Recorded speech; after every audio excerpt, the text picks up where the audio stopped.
ప్రభుత్వానికి విచక్షణ అధికారం ఉండొచ్చు, ఎవరినైనా జైల్లో పెట్టే అధికారం ఉండొచ్చు, ఎవరి మీద ట్యాక్స్ వేసే అధికారం ఉండొచ్చు, కానీ ఇల్లు కూలగొట్టే అధికారం ఎవరికి లేదు. నేను మొదటి నుంచి చెప్తున్నా, హైడ్రా ఎప్పుడైతే పుట్టిందో ఇంకా హైడ్రా పేరు ఎక్కడి నుంచి వచ్చింది, ఎవరి వారసత్వంగా వచ్చిందని ఎవరికి తెలియదు. కానీ రేవంత్ రెడ్డి గారు చెప్పింది, ఈ హైడ్రా అనేది ఆనాటి ప్రపంచంలో ఎవరు నియంత్రణ గురించి మాట్లాడినా హిట్లర్ గురించి మాట్లాడతారు. ఆ హిట్లర్ ఎన్ని దుర్మార్గాలు కొడిగట్టిండు, ఎన్ని లక్షల మందిని గ్యాస్ పైప్లను తోలి చంపేసిండు, ఎంత విధ్వంసం సృష్టించిండో మనం చూస్తాం. ఈ హైడ్రా అనే పేరట అత్యున్నతమైన నిర్ణయాలు తీసుకున్నటువంటి ఒక బాడీ. హిట్లర్ రాజ్యంలో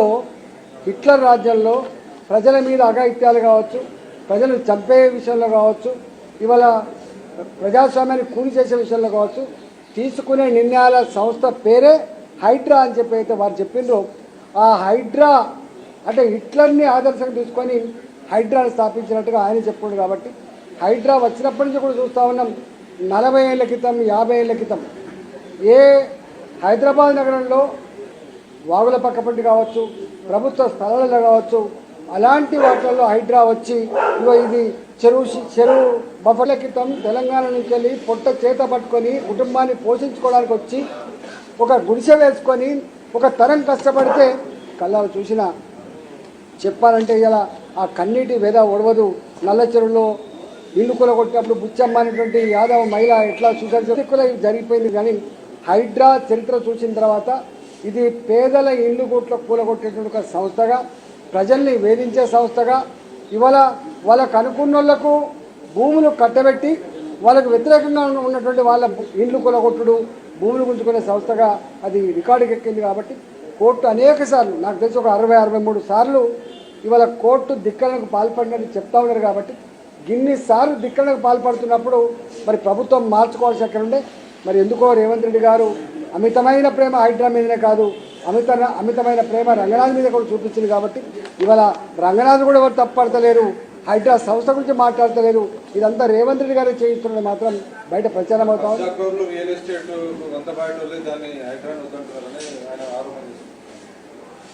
ఇది దాని మీద పోలింగ్ పెడితే మీలాంటి టీవీలల్లో ఈ హైడ్రా చేస్తున్న పని గొప్పగుందా చెడ్డగుందా అని చెప్పి మీరు పోలింగ్ పెడితే దాన్ని బట్టి తెలుస్తాయి కదా.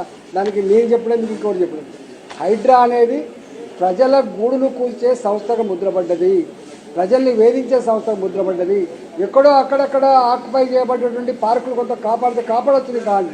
హైడ్రా 90% మాత్రం ఈ హైడ్రా అనగానే భయపడే పరిస్థితి వచ్చింది. ఒకనాడు మీకు తెలుసు, రియల్ ఎస్టేట్లో ఇది రివర్ పక్కకున్నటువంటి రివర్ ఫ్రంట్ పక్క పంటున్నటువంటి ఇళ్ళని, లేకపోతే చెరువుల పక్క పంటి లేక్ వ్యూలు అని చెప్పి వచ్చాయి. ఇవాళ లేక్ వ్యూ రివర్ ఫ్రంట్ అని కానీ పేరు చెప్పుకునేటువంటి పరిస్థితి లేదు. ఇవాళ ఎక్కడికి వచ్చిందంటే హైదరాబాద్లో ఏ అపార్ట్మెంట్ కొనుక్కోవాలన్నా, హైదరాబాద్లో ఎక్కడైనా గేటెడ్ కమిటీలో కానీ ఇవాళ హైదరాబాద్లో కట్టిన ఇల్లు కొనుక్కోవాలంటే హైడ్రా పర్మిషన్ ఉందా అని చెప్పి అడిగే పరిస్థితి వచ్చింది. హైడ్రా అన్ని సంస్థల కంటే ఒక సుప్రీం సంస్థగా, అది రెవెన్యూ డిపార్ట్మెంటు, అది మున్సిపల్ అడ్మినిస్ట్రేషన్ డిపార్ట్మెంటు, అది హోమ్ డిపార్ట్మెంటు, ఏ డిపార్ట్మెంట్ కూడా వాటిని నియంత్రించే పరిస్థితి లేదు. చివరికి కోర్టులు కూడా దాన్ని నియంత్రించలేకపోయినాయి.